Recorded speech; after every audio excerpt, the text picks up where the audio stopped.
Kekelai mengadali. Al-ilmu bila amalin majnunun. Mufhum artinya?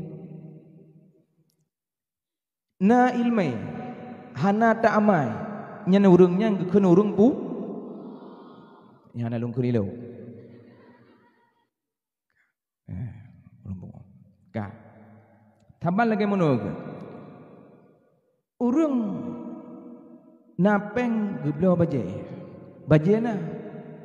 Tapi wate kerja hana baje nyempu urang nak. Urang bungo. Na baje hang tim so na ilme hang tim ada pakai ungu. Tidak sesuai. Ilmu adab harus sinkron. Sebab untuk minta ilmu yang payah. Apa? Yang lebih payah lam beramal dengan ilmu yang kada minta. Yang paling berat lam dah mengadab dengan ilmu. Yang berat. Kejut perlu adab. Karena untuk menentukan daripada keberhasilan daripada seseorang itu adalah di samping daripada ilmu yang harus ia tuntut pula beradab dengan ilmu.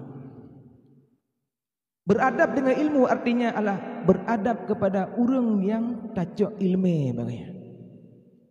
Adab dalam majlis, adab dengan seorang guru budanya sidra murid. Sambuh cerita nanti enggak?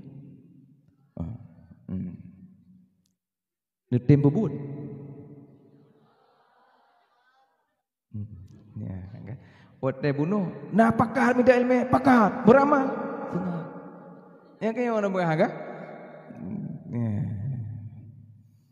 Menyamita berangkat saja. Ya. Nyote pelaku. Tingat long tulis dalam kitab yang dikarang oleh Habib Zain, ulama di Madinah. Ya. Dalam kitab Fawaidul Mukhtarah. Ya.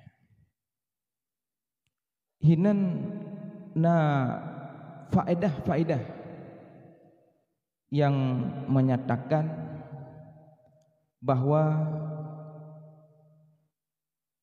keberhasilannya bila tajumlahkan dalam jumlah besar, keberhasilan daripada seseorang menuntut ilmu itu adalah 70% itu melalui dengan rabitah daripada seorang gurunya.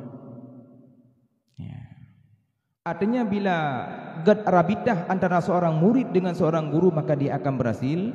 Ketika rabitah itu tidak terjalin dengan baik maka ilmu itu akan lengser. 70%. 70 daripada 100 orang yang berhasil adalah dengan menjaga rabitah daripada seorang murid dengan gurunya. Artinya ada akhlak antara seorang murid dengan guru.